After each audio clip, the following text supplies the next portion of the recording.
Good morning అండి అందరికీ. అందరికీ ముక్కోటి ఏకాదశి శుభాకాంక్షలండి. ఈరోజు ముక్కోటి పండగ కదండీ! పండగంటే మామూలుగా ఉంటదా? ఇంకా హడావిడి ఎప్పుడెప్పుడు తెల్లారిద్దా? ఎప్పుడెప్పుడు పూజ చేసుకోవాలని ఒక కంగారైతే ఉండిద్దనమాట మనసులో.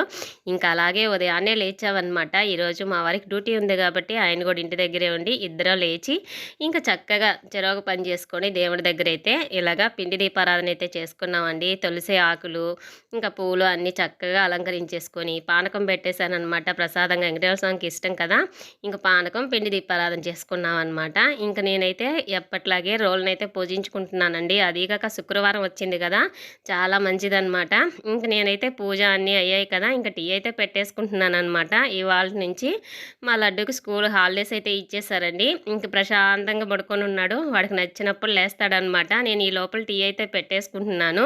నేను టీ పెట్టుకునే లోపల లేచి కూర్చొని చక్కగా టీవీ పెట్టుకొని చూస్తూ ఉన్నాడు. ఇంక వాడు పక్కన ఉన్నాడు కదా! పోయి ఏదో ఒకటి మాట్లాడుతూ ఇంక టీ తాగేస్తా ఉంటాననమాట. అదేదో ఒక అలవాటండి. ఏదైనా తినేటప్పుడు, తాగేటప్పుడు ఎవరినో ఒకరిని మాట్లాడిస్తా ఉంటా.